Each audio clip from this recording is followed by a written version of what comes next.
Bienvenidos a un nuevo episodio de audiolibros de Heraldos de Cristo. Capítulo 4.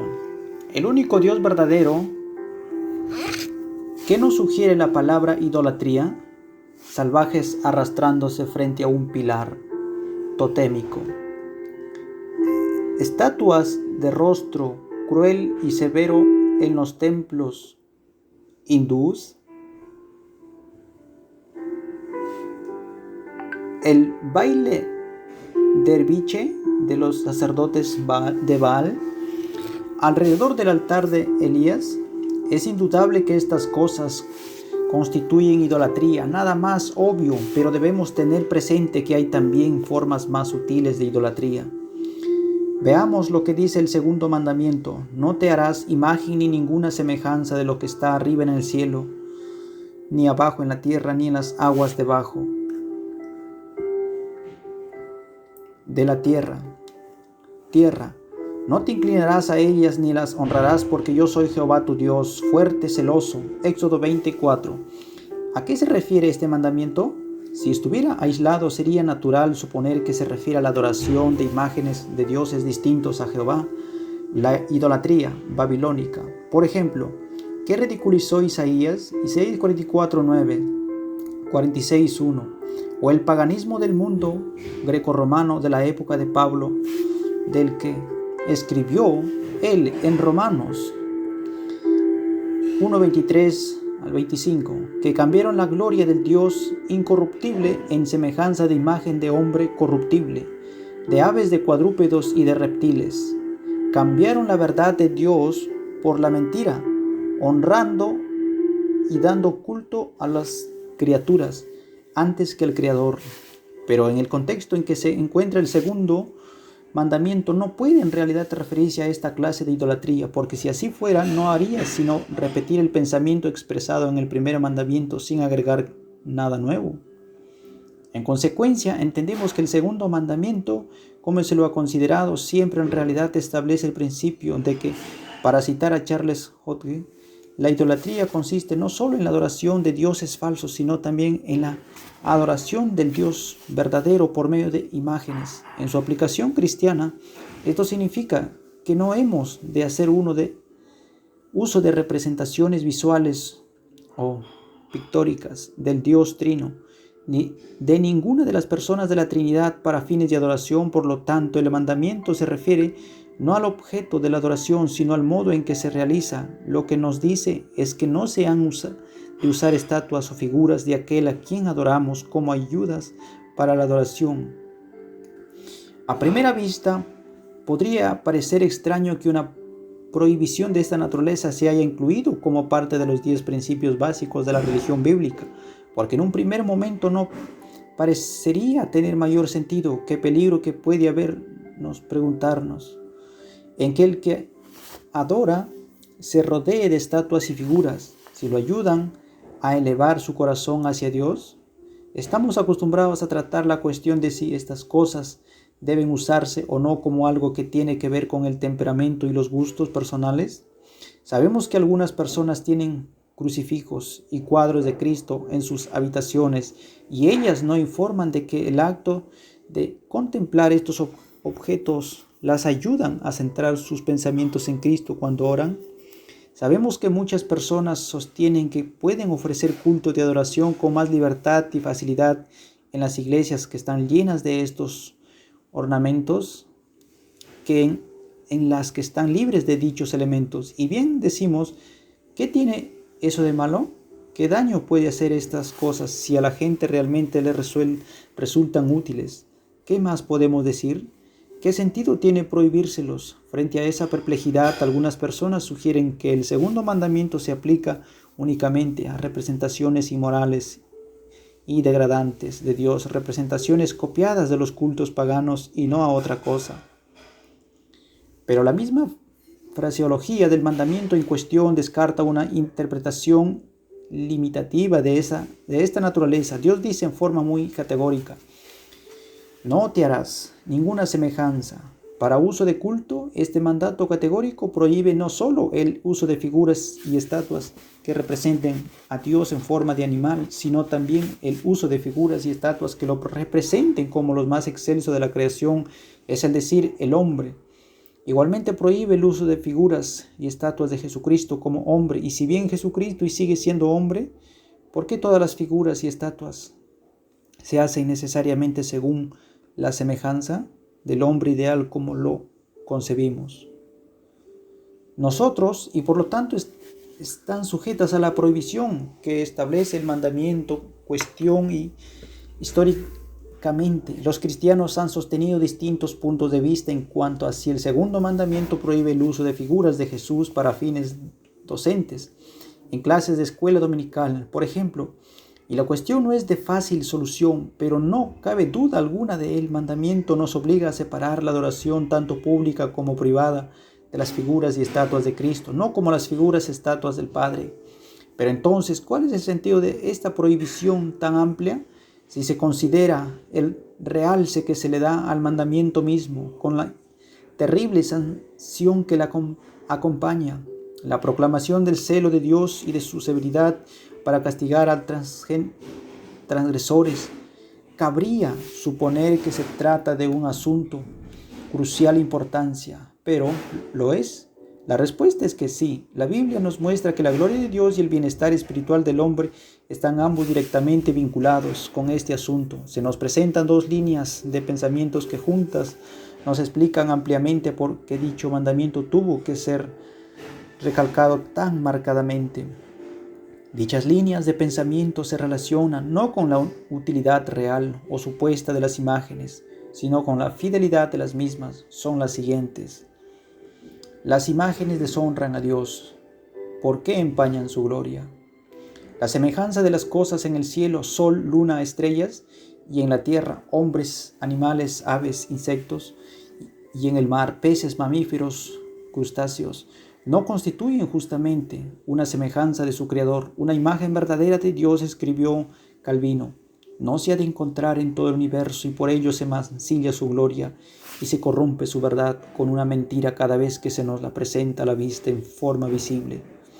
Por lo tanto, concebir imágenes de Dios es ya un acto impío, porque en dicha corrupción su majestad resulta adulterada y se la imagina como la que no es. El punto aquí no es solo que la imagen representa a Dios en cuerpo y miembros, cuando en realidad no tiene ninguna de las dos cosas.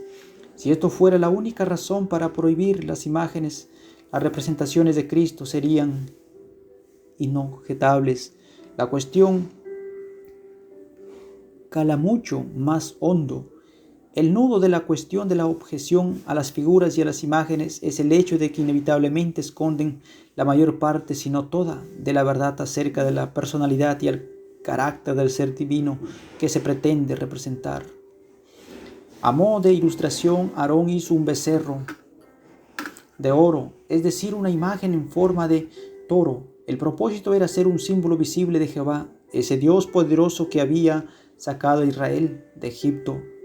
No cabe duda que la imagen tenía como fin honrar a Dios, como símbolo adecuado de su gran poder y fortaleza.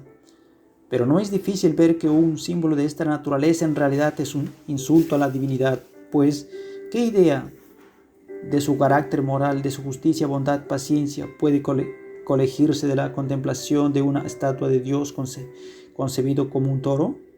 En consecuencia, la imagen de Aarón escondía la gloria de Jehová, de modo semejante la compasión que inspira el crucifijo empaña la gloria de Cristo, porque oculta el hecho de su deidad, de su victoria en la cruz y de su reinado presente. El crucifijo nos habla de su debilidad humana, pero esconde su fortaleza divina.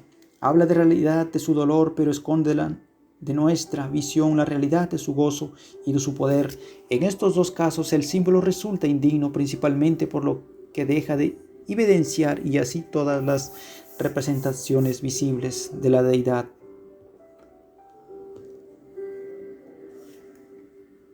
Cualquiera sea nuestro concepto del arte religioso desde un punto de vista cultural,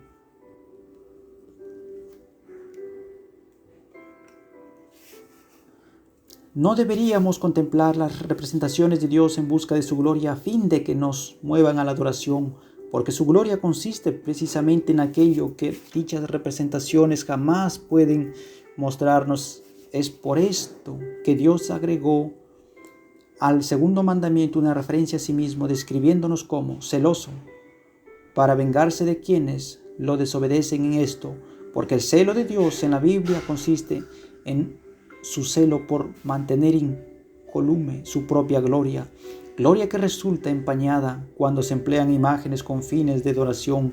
En Isaías 40:18, después de declarar vívidamente la inmensurable grandeza de Dios, la Escritura nos pregunta: ¿a qué pues haréis semejante a Dios? ¿Qué imagen le compondréis? Ante esta pregunta no se considera una respuesta, sino solamente un respetuoso silencio. Su objeto es recordamos que es tan absurdo como impío pensar que una imagen modelada, como han de serlo forzosamente las imágenes en copia de alguna criatura, pudiera constituir una semejanza aceptable del Creador. Pero esta no es la única razón por la cual nos está prohibido emplear imágenes en el culto y adoración. 2. Las imágenes engañan a los hombres. Sugieren ideas falsas acerca de Dios. La forma inadecuada en que lo representan pervierte nuestros pensamientos sobre Él e imprime a la mente errores de todo tipo en cuanto a su carácter y su voluntad. Aarón, al hacer una imagen de Dios en forma de un becerro, llevó a los israelitas a pensar que Dios era un ser que podía ser adorado en forma aceptable con frenético libertinaje. Por consiguiente, la fiesta para Jehová que organizó Aarón, Éxodo 32:5, se transformó en una vergonzosa orgía. Igualmente constituye un hecho histórico el que él empleó del crucifijo como el elemento auxiliar para la oración ha llevado a que muchas personas confundiesen la devoción con el acto de reflexionar melancólicamente sobre los sufrimientos corporales de Cristo.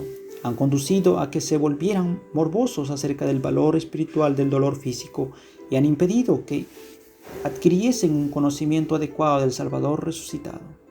Estos ejemplos nos muestran la forma en que las imágenes pueden falsear la verdad de Dios en la mente del hombre.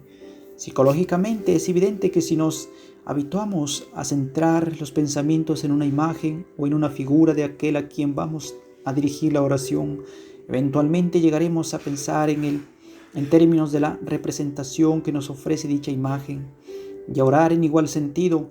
Por ello podemos decir que en este sentido nos inclinamos y adoramos la imagen. Y en cuanto la imagen no es una representación fiel de Dios, nuestra adoración adolecerá del mismo defecto. Es por ello que Dios prohíbe que hagamos uso de imágenes y figuras en el culto. 2. El comprender que las imágenes y las figuras de Dios afectan nuestro concepto de Dios pone de manifiesto otro aspecto al que tiene aplicación la prohibición del segundo mandamiento. Así como nos prohíbe que fabriquemos imágenes fundidas de Dios, también nos prohíbe que concibamos imágenes mentales antojadizas de Él. El acto de imaginamos cómo puede constituir infracción del mandamiento segundo, tanto como la imagen que nos proporciona la obra de nuestras manos. Con cuánta frecuencia se oye decir frases como estas: me gusta pensar en Dios como el gran arquitecto o matemático artista. Yo no pienso en Dios como juez, me gusta pensar en Él simplemente como Padre. Por experiencia sabemos que afirmaciones de esta clase constituyen el preludio a una negación de algo que la Biblia nos dice acerca de Dios. Se nos hace necesario decir con la mayor firmeza posible que quienes se sienten libres para pensar en Dios como a ellos les gusta están quebrantando el segundo mandamiento. Cuando más solo pueden pensar en Dios en la figura de un hombre, el hombre ideal tal vez, o el superhombre. Pero Dios no es ninguna clase de hombre. Nosotros fuimos hechos a su semejanza, pero no debemos pensar en que Él existe en la semejanza nuestra. Pensar en Dios en tales términos es ser ignorantes de Dios. Todo lo contrario de conocerle. Toda teología especulativa que descanse sobre el razonamiento filosófico, más bien que la revelación bíblica falla en este punto. Pablo nos indica dónde va a parar este tipo de teología. El mundo no conoció a Dios mediante la sabiduría. 1 Corintios 1:21. Para permanecer ignorantes de Dios no hay más que seguir la imaginación del corazón en el campo de la teología. Así también nos haremos adoradores de imágenes. En este caso, la imagen lo constituye una falsa imagen mental de Dios que para vosotros han hecho mediante la imaginación y la especulación. A la luz de lo dicho, el propósito positivo del segundo mandamiento se hace claro. En lo negativo se trata de una advertencia contra las formas de adoración y práctica religiosas que llevan a deshonrar a Dios y a falsear su verdad. En lo positivo constituye un llamado a que reconozcamos que Dios el Creador es trascendente, misterioso e inescrutable, que está más allá de la imaginación humana y de toda especulación filosófica. Y por ende un llamado a que nos humillemos, a que escuchemos su voz y aprendamos de Él, y a que permitamos que Él mismo nos enseñe cómo es y en qué forma debemos pensar en Él. Mis pensamientos no son vuestros pensamientos, nos dice, ni vuestros caminos mis caminos. Como son más altos los cielos que la tierra, así son mis caminos más altos que vuestros caminos y mis pensamientos más que vuestros pensamientos. Isaías 55:8. Pablo se expresa en el mismo tenor. Oh profundidad de la riqueza de la sabiduría y de la ciencia de Dios, cuán insondables son sus juicios e inescrutables sus caminos. Porque ¿quién entendió la mente del Señor? Romanos 11:33. La persona de Dios no es como la nuestra. Su sabiduría, sus propósitos, su escala de valores, su modo de proceder, difieren tan bastantemente de los mismos elementos en nosotros que no podemos ni remotamente imaginárnoslos intuitivamente o inferirlos por analogía con nuestra noción del hombre ideal. No podemos conocer a Dios a menos que Él mismo nos hable y nos diga cómo es, que es justamente lo que ha hecho. Les ha hablado de sus profetas y a nosotros por medio de los profetas y apóstoles, como también en las palabras y los hechos de su propio Hijo, mediante dicha revelación que está a nuestra disposición en la Sagrada Escritura. Formamos una noción correcta de que Dios, sin ella jamás podremos. Por lo tanto, parecería que en lo positivo la fuerza del segundo mandamiento está en que nos obliga a tomar nuestros conceptos de Dios de su propia palabra y no de otra fuente cualquiera que sea. Este es el aspecto positivo del mandamiento, lo cual se desprende con claridad de la forma misma en que está expresado. Habiendo prohibido la manufactura y la adoración de imágenes, Dios se declara celoso para castigar no a los adoradores de imágenes en sí, sino a todos los que lo aborrecen, en el sentido de que no tienen en cuenta sus mandamientos en general. En el contexto, lo más natural y lo que se espera sería una amenaza dirigida directamente a los que usan imágenes. ¿Por qué es que en cambio la amenaza de Dios tiene aplicación general? Seguramente esto es así para que comprendamos que quienes se hacen de imágenes y se valen de ellas para el culto y como consecuencia derivan de ellas inevitablemente su teología, de hecho, tenderán a descuidar la voluntad revelada de Dios en los demás aspectos también. Quien se asocia a las imágenes no ha aprendido aún a amar la palabra de Dios ni a presentarle atención. Los que se acercan a imágenes hechas por hombres, ya sean materiales o mentales, para que ellas los conduzcan a Dios, difícilmente toman con la debida seriedad la revelación divina. En Deuteronomio 4, Moisés mismo proclama la prohibición de las imágenes en el culto siguiendo exactamente las mismas líneas, oponiendo la fabricación de imagen al acto de atender a la palabra y los mandamientos de Dios, como si estas dos cosas se excluyesen mutuamente. Le recuerda al pueblo que en Sinaí, si bien tuvieron pruebas de la presencia de Dios, no hubo representación visible de su persona, sino que escucharon su palabra y los exhorta a que sigan viviendo al pie del monte, por así decirlo, donde la misma palabra de Dios pueda sonar en sus oídos directamente y donde no haya supuestas imágenes ante sus ojos para distraerlos. La enseñanza está clara. Dios no les mostró un símbolo visible de sí mismo, sino que les habló. Por lo tanto, no deben ahora buscar símbolos visibles de Dios, sino sencillamente dedicarse a obedecer su palabra.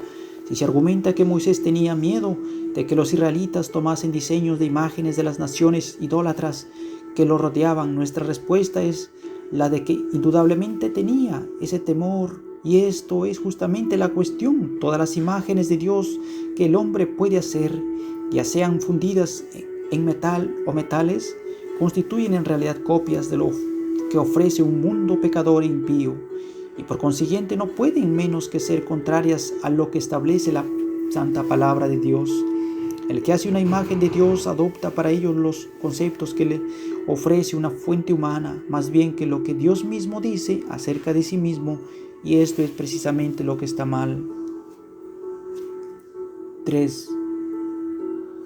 El interrogante que se nos presenta como consecuencia de la línea de pensamiento que venimos siguiendo a este: ¿hasta qué punto guardamos el segundo mandamiento? Desde luego que no hay imágenes de toros de las iglesias a las que concurrimos, y probablemente no tengamos un crucifijo en la casa, aunque es posible que tengamos algunos cuadros de Cristo en las paredes sobre cuyo destino tendríamos que volver a pensar. Pero ¿estamos seguros de que el Dios que procuramos adorar es el Dios de la Biblia, el Jehová de la Trinidad? ¿Adoramos al único Dios verdadero tal como Él es? ¿O son nuestras ideas en cuanto a Dios tales que en realidad no creemos en el Dios cristiano, sino en alguna deidad diferente, como los musulmanes, los judíos o los testigos de Jehová, que no creen en el Dios cristiano sino en otro distinto? Me dirán, ¿cómo puedo saberlo? Pues bien, he aquí la prueba. El Dios de la Biblia ha hablado por su Hijo. La luz del conocimiento de su gloria aparece en el rostro de Jesucristo. Acostumbro a contemplar la persona y la obra del Señor Jesucristo a fin de ver en ellas la verdad última en cuanto al carácter y la gracia de Dios. Al contemplar a Cristo veo centrados en Él todos los propósitos y planes de Dios. Si he podido ver todo esto, y si he podido con la mente y con el corazón acudir al Calvario y allí hacer mía la solución que me ofrece al Calvario, puedo entonces saber que en verdad rindo culto de adoración al Dios verdadero, que Él es mi Dios, y que desde ya disfruto de la vida eterna, según la definición del propio Señor. Esta es la vida eterna, que te conozcan a ti, el único Dios verdadero, y a Jesucristo, a quien has enviado. Juan 17:3.